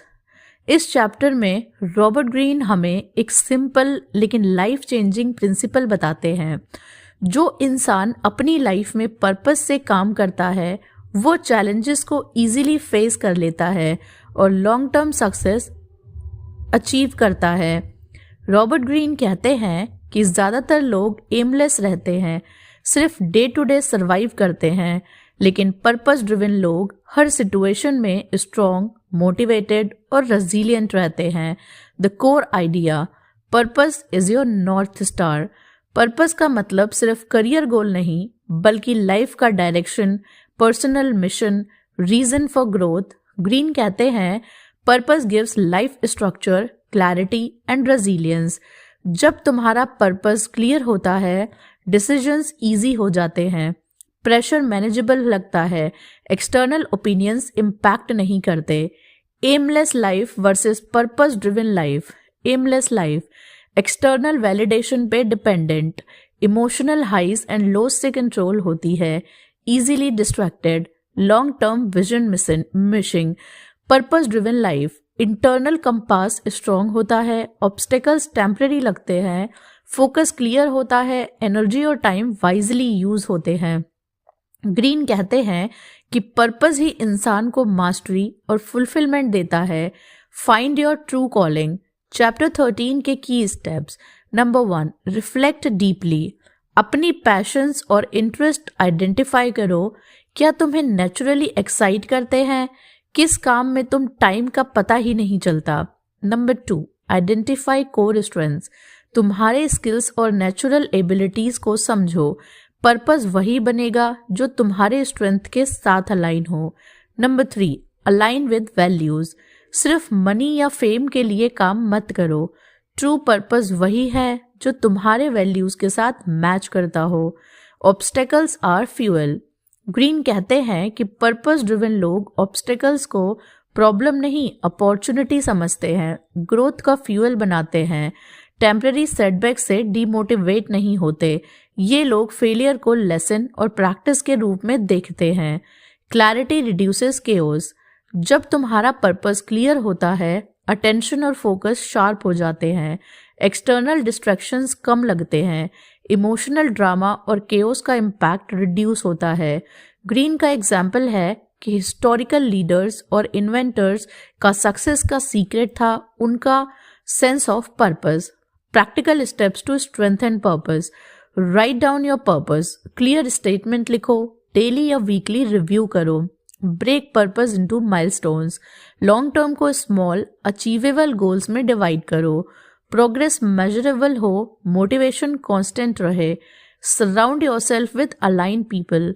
Purpose compatible लोग तुम्हें सपोर्ट करेंगे, एनर्जी ड्रेनिंग लोग अवॉइड करो। Reflect and recalibrate. Regularly evaluate करो कि तुम पर्पस के पाथ पर हो या नहीं। नेसेसरी एडजस्टमेंट्स करो। Why purpose protects you. Greene का एक पावरफुल पॉइंट, पर्पस इंसान को इम्यून बनाता है against chaos, criticism and setbacks. लोग जो directionless होते हैं, easily demotivated, easily manipulated, easily frustrated.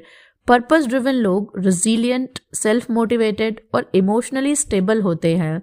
Avoid false purposes. Greene warn करते हैं सिर्फ वेल्थ, फेम या पावर का परस्यूट ट्रू पर्पस नहीं है. एक्सटर्नल रिवॉर्ड से मोटिवेशन फ्रेजाइल होती है. इंटरनल फुलफिलमेंट ही सस्टेनेबल है.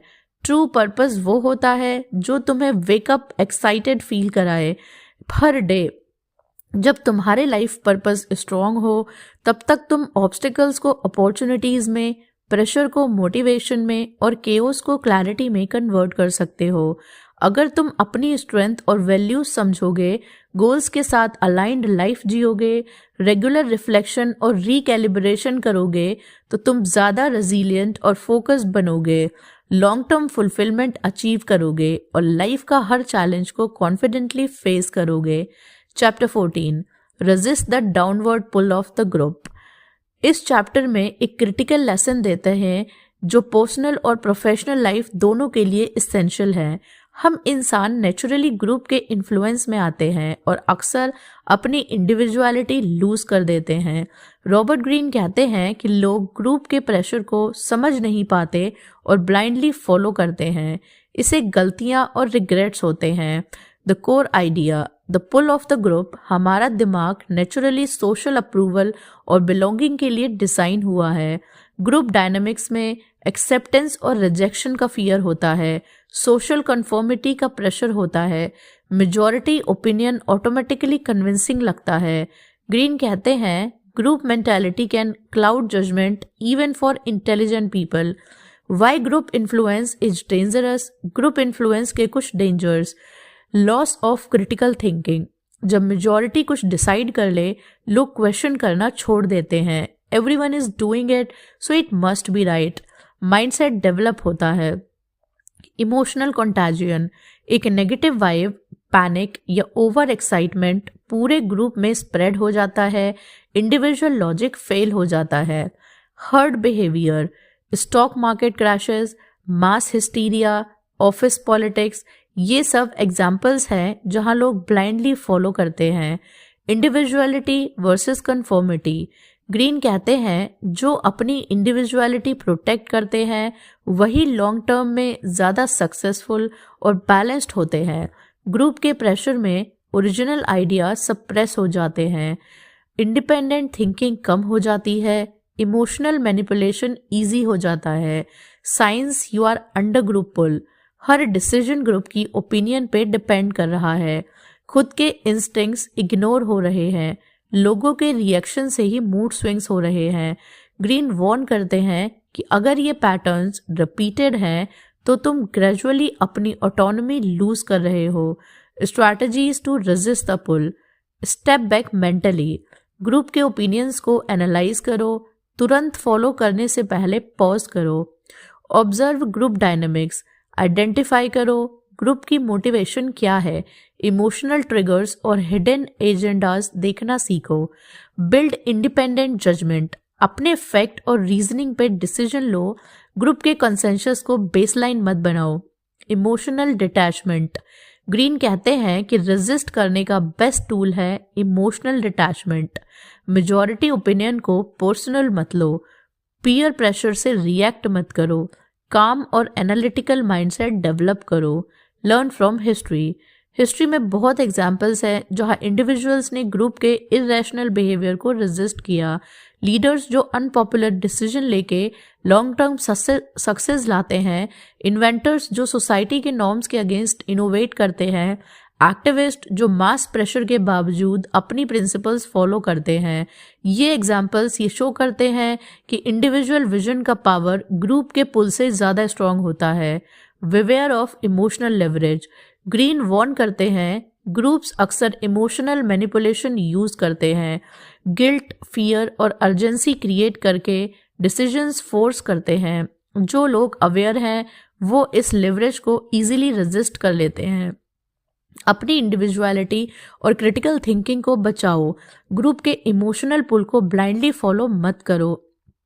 अगर तुम ग्रुप के इन्फ्लुएंस को समझोगे, इमोशनल डिटैचमेंट प्रैक्टिस करोगे, इंडिपेंडेंट जजमेंट डेवलप करोगे, तो तुम बेटर डिसीजंस लोगे, मैनिपुलेशन और पीयर प्रेशर से बचते रहोगे, अपनी लाइफ में क्लैरिटी और कंट्रोल मेंटेन करोगे। Chapter 15, beware the group's hidden forces. यह चैप्टर एक और लेयर ऐड करता है ग्रुप डायनेमिक्स पे। अगर चैप्टर 14 में हमने ग्रुप के पुल को डिस्कस किया, तो इसमें हमें बताते हैं कि ग्रुप के अंदर अक्सर हिडन फोर्सेस काम कर रही होती हैं जो तुम्हारे डिसीजंस और एक्शंस को साइलेंटली मैनिपुलेट करती हैं। ग्रीन कहते हैं कि मेजॉरिटी लोग इन फोर्सेस को इग्नोर करते हैं और फिर उनके इन्फ्लुएंस में आके अपनी इंडिपेंडेंस खो देते हैं। हिडन ग्रुप्स फोर्सेस, हर ग्रुप के अंदर कुछ इनविजिबल एलिमेंट्स होते हैं जो ओवर्ट बिहेवियर को शेप करते हैं। अनस्पोकन हायरार्की, हर ग्रुप में एक अनऑफिशियल लीडर होता है। मेजॉरिटी लोग इस हायरार्की को एक्सेप्ट करते हैं। डिसीजंस हायरार्की के इन्फ्लुएंस में नेचुरली शिफ्ट हो जाते हैं। कलेक्टिव बायसेस, ग्रुप के कलेक्टिव माइंडसेट एक बायस डेवलप करता है। ये बायस लॉजिक और फैक्ट को डिस्टॉर्ट कर देता है।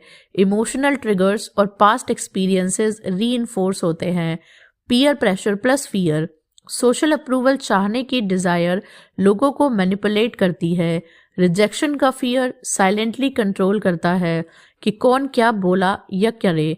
ग्रीन कहते हैं most destructive influence is invisible because you think you are acting freely.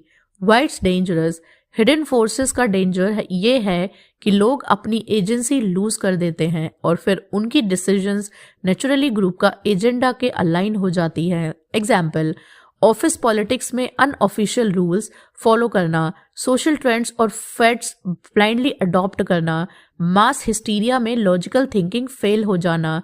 Recognise the invisible patterns, Greene कहते हैं कि पहले स्टेप अवेयरनेस है। आपको ऑब्जर्व करना है कौन इन्फ्लुएंस कर रहा है और कैसे, कौन साइलेंट सपोर्टर है और कौन मैनिपुलेटर, डिसीजन मेकिंग का पैटर्न क्या है। जब ये पैटर्न समझ में आते हैं तो उनका कंट्रोल कम हो जाता है। Strategies to resist hidden forces, step out mentally, group discussions में इमोशनली अटैच्ड मत हो, डिसीजन से पहले न्यूट्रल स्टांस लो। एनालाइज मोटिव्स, हर ग्रुप मेंबर के एजेंडा और मोटिव्स ऑब्जर्व करो। जो ओपनली विजिबल नहीं है उसको मेंटली मैप करो। इंडिपेंडेंट वेरिफिकेशन, फैक्ट और लॉजिक खुद चेक करो, ग्रुप के कंसेंसस को ब्लाइंड ट्रस्ट मत करो। कंट्रोल इमोशनल ट्रिगर्स, ग्रुप्स अक्सर फियर, गिल्ट और अर्जेंसी यूज करते हैं। तुम्हारा कंट्रोल तब सरवाइव करेगा जब तुम ट्रिगर को आइडेंटिफाई कर लोगे। मेंटेन पर्सनल ऑटोनॉमी, इस चैप्टर का की लेसन है जो लोग ग्रुप के हिडन फोर्सेस को समझ लेते हैं वो अपना इंडिपेंडेंस मेंटेन करते हैं। इसका प्रैक्टिकल इफेक्ट ये होता है तुम इरेशनल डिसीजंस अवॉइड कर पाते हो, तुम लॉन्ग टर्म स्ट्रैटेजिक थिंकिंग कर पाते हो, तुम मैनिपुलेटिव लोगों के ट्रैप से बच जाते हो। Examples from history, green historical examples देते हैं जहां इंडिविजुअल्स ने ग्रुप के हिडन फोर्सेस को रेजिस्ट करके एक्स्ट्राऑर्डिनरी सक्सेस अचीव किया। इनोवेटर्स जो सोसाइटी के नॉर्म्स के अगेंस्ट काम करते हैं। लीडर्स जो पॉपुलर ओपिनियन के प्रेशर से हटके स्ट्रैटेजिक मूव्स लेते हैं। सोशल रिफॉर्मर्स जो मास फियर और बायस के बावजूद अपनी विजन फॉलो करते हैं। ये एग्जाम्पल्स ही शो करते हैं कि हिडन अवेयरनेस और क्रिटिकल थिंकिंग का पावर ग्रुप प्रेशर से ज़्यादा स्ट्रॉन्ग है। Daily practice to resist group forces, pause before conforming, जब ग्रुप का इन्फ्लुएंस फील हो एक मेंटल पॉज लो। जर्नल ऑब्जर्वेशंस, ग्रुप डायनेमिक्स और अपनी रिएक्शंस नोट करो। पैटर्न समझने से तुम इमोशनली और मेंटली फ्री हो जाओगे। इवैल्यूएट अलाइनमेंट, डिसाइड करो कि ग्रुप का डिसीजन तुम्हारे वैल्यूज और गोल से अलाइन करता है या नहीं। Strengthen your inner compass, internal sense of purpose और वैल्यूज को डेवलप करो। ये तुम्हारा नॉर्थ स्टार बनेगा जो ग्रुप फोर्सेस के अगेंस्ट भी गाइड करेगा। ग्रुप्स के अंदर काम करने वाले हिडन फोर्सेस ज़्यादा डेंजरस होते हैं क्योंकि तुम उन्हें देख नहीं पाते। जो इंसान अवेयरनेस और क्रिटिकल थिंकिंग से इन फोर्सेस को समझता है वही अपनी ऑटोनॉमी और क्लैरिटी मेंटेन कर पाता है। अगर तुम ग्रुप डायनामिक्स को समझोगे, हिडन एजेंडाज आइडेंटिफाई करोगे, अपनी इंडिपेंडेंस प्रोटेक्ट करोगे, तो तुम मैनिपुलेशन से बचोगे, बेटर डिसीजंस लोगे और अपनी लाइफ को स्ट्रैटेजिकली और कॉन्शियसली लीड कर पाओगे।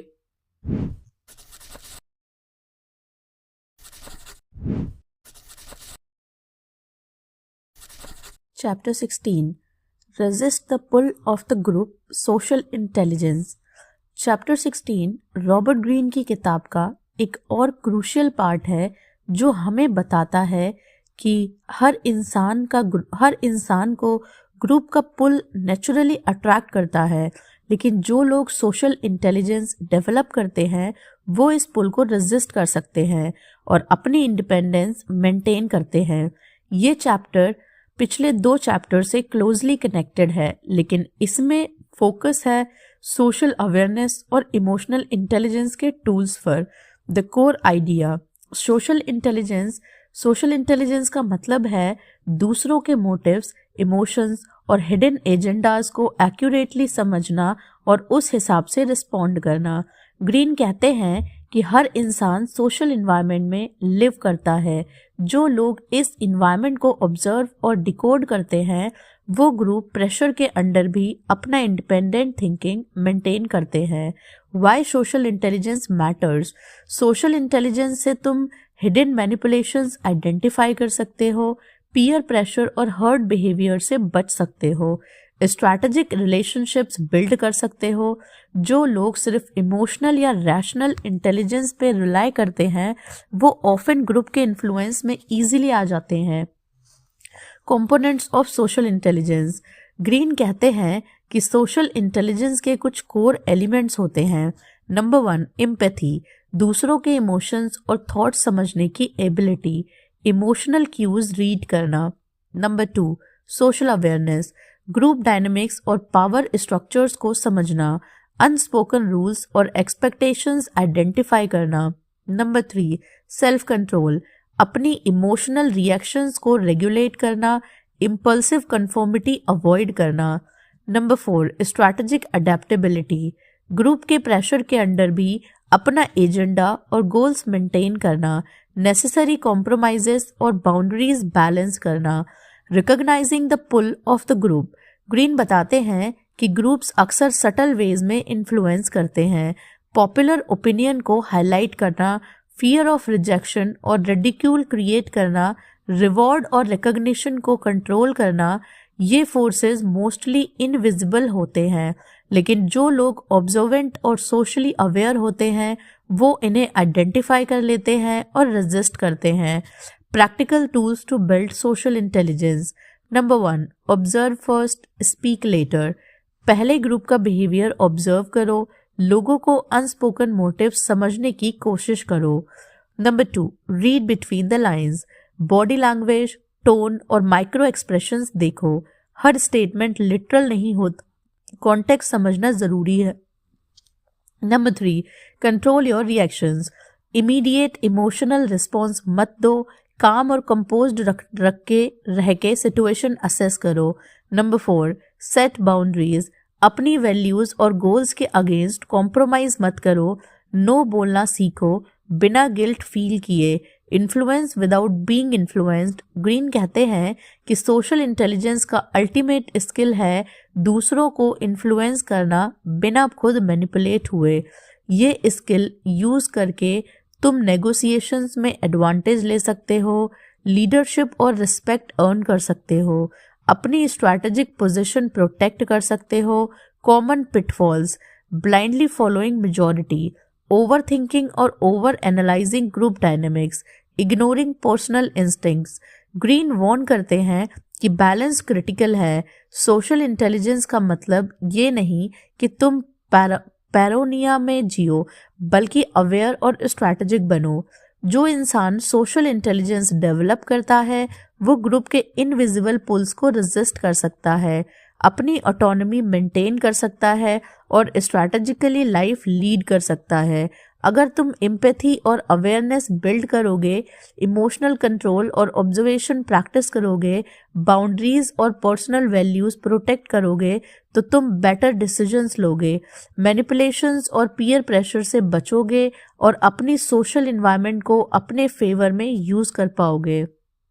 Chapter 17, transform self love into empathy. इस चैप्टर का एक बहुत डीप और इमोशनल मीनिंग है जो बताता है कि जो इंसान अपनी सेल्फ लव, ईगो और सेल्फ इंटरेस्ट को समझकर एम्पैथेटिक एनर्जी में ट्रांसफॉर्म करता है, वो लोगों को नेचुरली इन्फ्लुएंस और इंस्पायर कर सकता है। ग्रीन कहते हैं कि हर इंसान ईगो ड्रिवन होता है, लेकिन अगर तुम अपने ईगो को वाइजली चैनल करो तो ये स्ट्रेंथ बन सकता है। The core idea, self love as a source of power. Self love का मतलब है अपनी एबिलिटीज, डिजायर्स और नीड्स को रिकॉग्नाइज करना, अपनी वर्थ को समझना। ग्रीन कहते हैं हर इंसान अपनी लाइफ के सेंटर में खुद है। जब तक तुम ये एक्सेप्ट नहीं करोगे तब तक तुम अपनी एनर्जी प्रोडक्टिव नहीं बना पाओगे। लेकिन सेल्फ लव का मिसयूज होता है, selfishness, arrogance, lack of empathy. इस चैप्टर का एम है सेल्फ लव को एम्पैथी में ट्रांसफॉर्म करना ताकि तुम इमोशनली इंटेलिजेंट और सोशली पावरफुल बन सको। Why transform self love?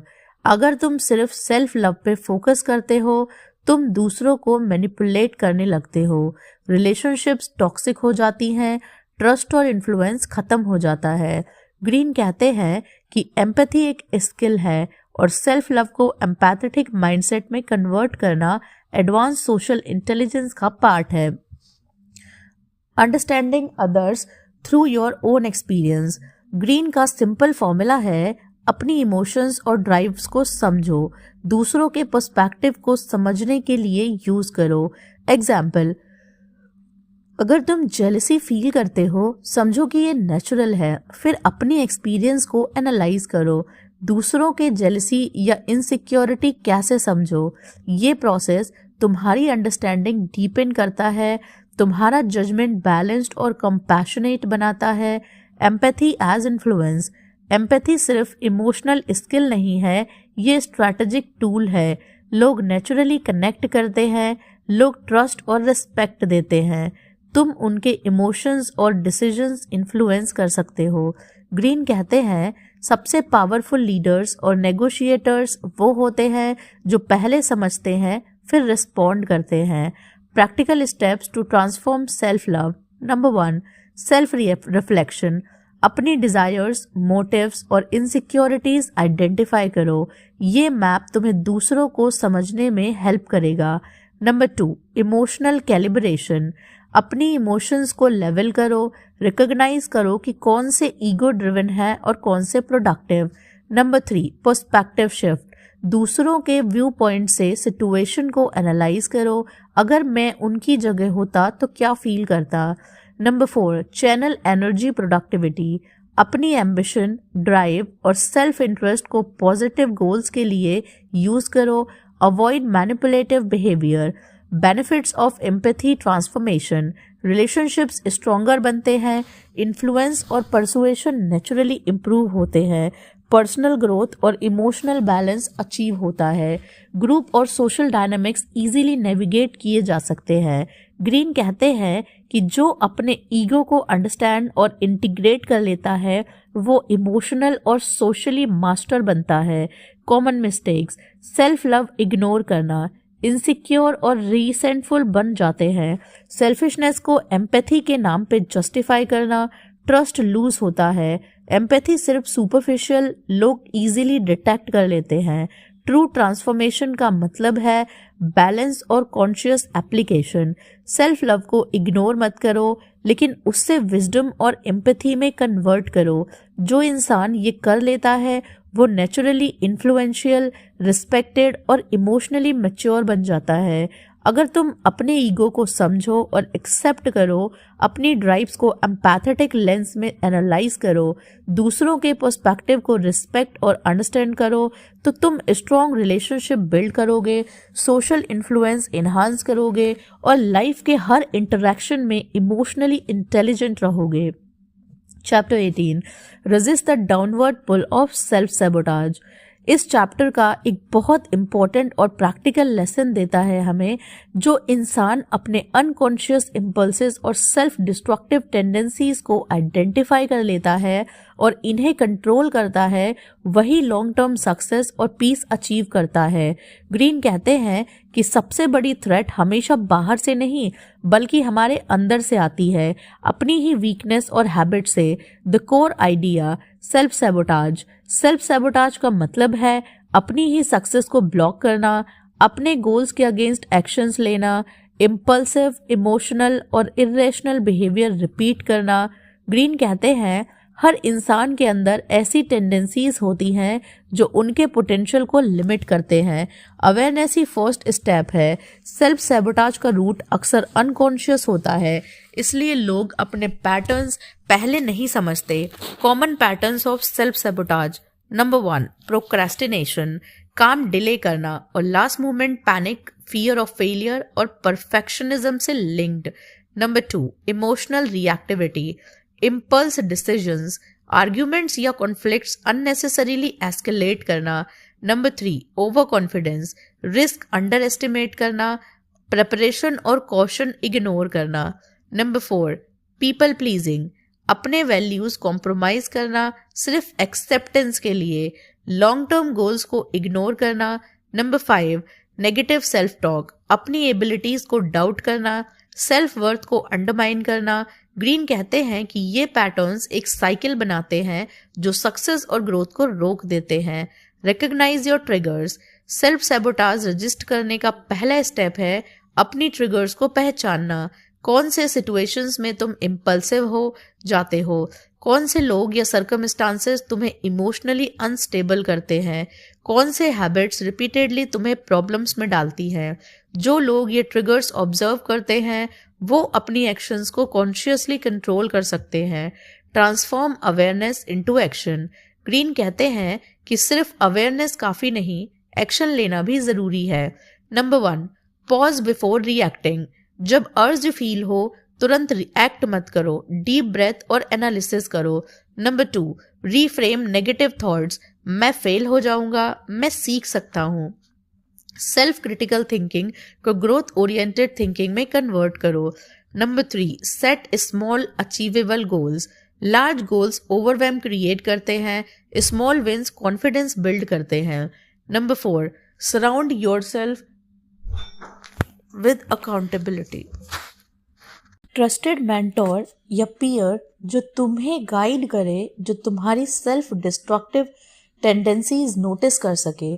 Emotional mastery, self sabotage अक्सर इमोशन से ड्राइव होता है। ग्रीन कहते हैं इमोशंस को रिकॉग्नाइज करो, एंगर, फियर, जेलसी, उन्हें सप्रेस मत करो, उनको प्रोडक्टिव एक्शन में चैनल करो।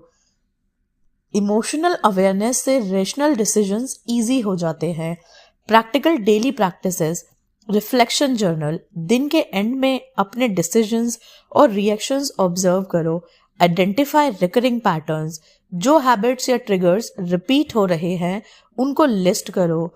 Mindfulness and meditation, emotional impulses और स्ट्रेस कंट्रोल करने के लिए इंक्रीमेंटल इम्प्रूवमेंट, एक हैबिट को एक टाइम में करेक्ट करो, पूरी लाइफ सडनली चेंज नहीं होती।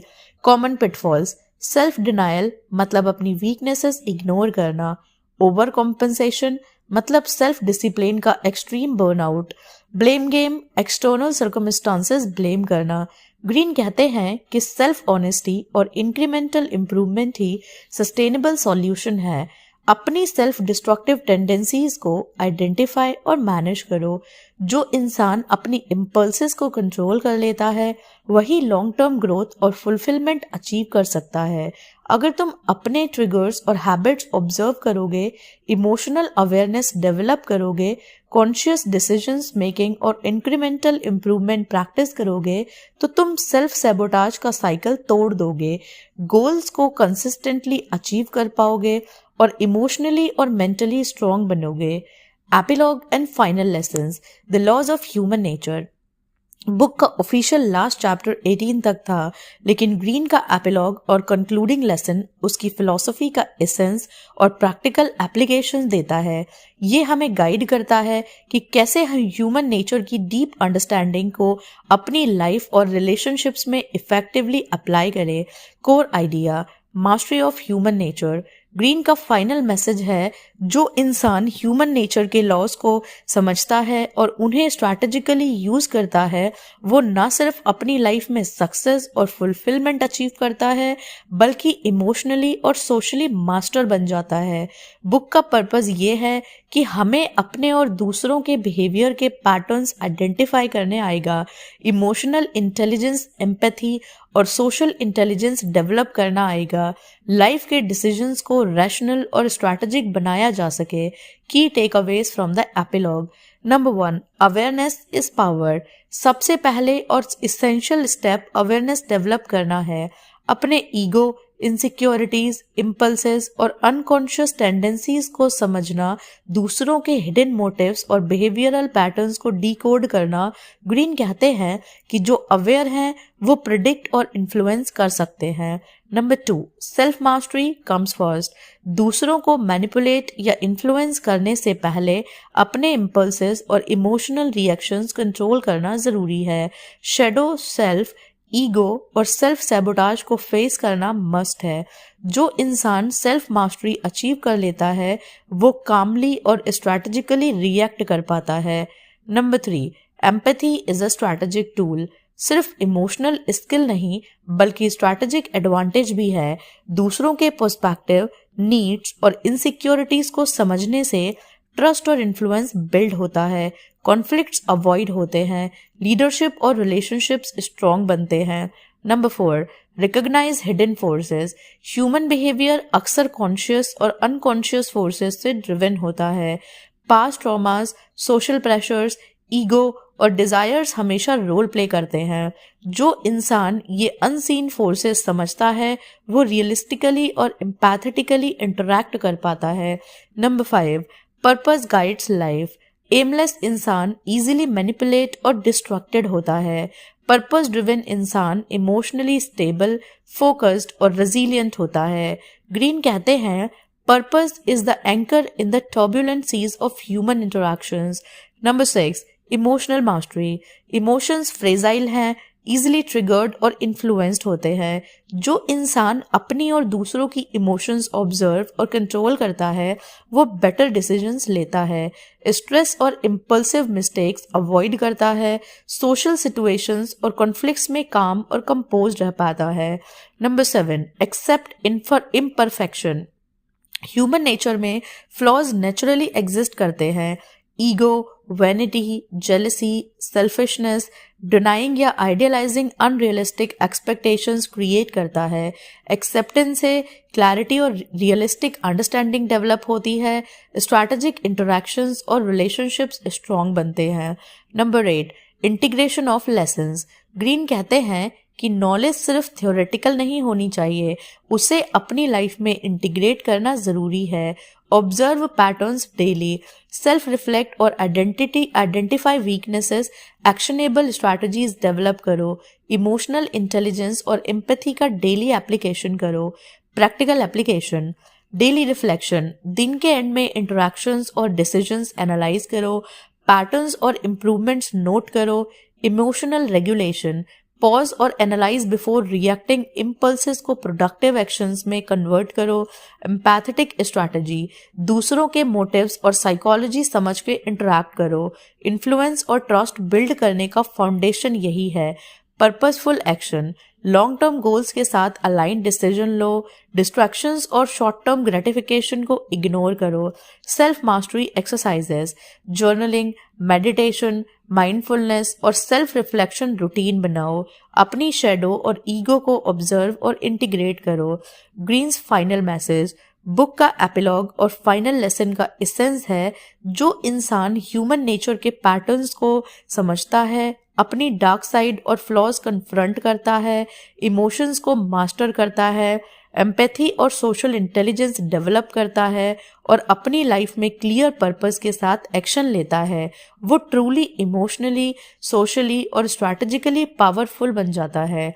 इन शॉर्ट, अंडरस्टैंडिंग ह्यूमन नेचर मतलब अंडरस्टैंडिंग लाइफ इटसेल्फ। अगर तुम ये प्रिंसिपल्स अप्लाई करोगे, बेटर डिसीजंस और इमोशनल कंट्रोल मिलेगा, सोशल और प्रोफेशनल रिलेशनशिप्स स्ट्रॉन्ग बनेंगे, लाइफ में लॉन्ग टर्म फुलफिलमेंट और इन्फ्लुएंस अचीव होगा। ये book the laws of human nature by Robert Greene हमें एक प्राइसलेस गाइड देती है अपने आप को और दूसरों को समझने का मास्टर की। बुक का कोर मैसेज ये है, ह्यूमन नेचर को समझना। हर इंसान के बिहेवियर के पीछे पैटर्न्स और हिडन फोर्सेस होते हैं। सेल्फ अवेयरनेस और सेल्फ मास्टरी। अपने ईगो, इम्पल्सेस और शेडो को समझकर कंट्रोल करना सीखो। इमोशनल इंटेलिजेंस और एम्पैथी। अपने और दूसरों के इमोशंस को रीड और स्ट्रैटेजिकली यूज करो। Purpose driven life. Clear goals और विजन के साथ अपनी लाइफ को नेविगेट करो। Acceptance of flaws. अपनी और दूसरों की इम्परफेक्शंस को रियलिस्टिकली एक्सेप्ट करो और उसे स्ट्रैटेजिकली एडवांटेज बनाओ। ग्रीन का अल्टीमेट लेसन ये है, जो इंसान ह्यूमन नेचर के लॉज को डीपली समझकर अपनी लाइफ में अप्लाई करता है, वो इमोशनली मैच्योर, सोशली इन्फ्लुएंशियल और स्ट्रैटेजिकली पावरफुल बन जाता है। अगर आप ये प्रिंसिपल्स फॉलो करते हो, रिलेशनशिप्स और इंटरैक्शंस स्ट्रॉन्ग हो जाते हैं, इमोशनल स्टेबिलिटी और क्लैरिटी आती है, लाइफ में लॉन्ग टर्म सक्सेस और फुलफिलमेंट नेचुरली अचीव होता है। अब जब आप ह्यूमन नेचर के ये लॉज समझ ही गए हो, तो अपनी लाइफ और रिलेशनशिप्स में इन्हें अप्लाई करो और देखो कैसे आप इमोशनली, सोशली और स्ट्रैटेजिकली पावरफुल बनते हैं।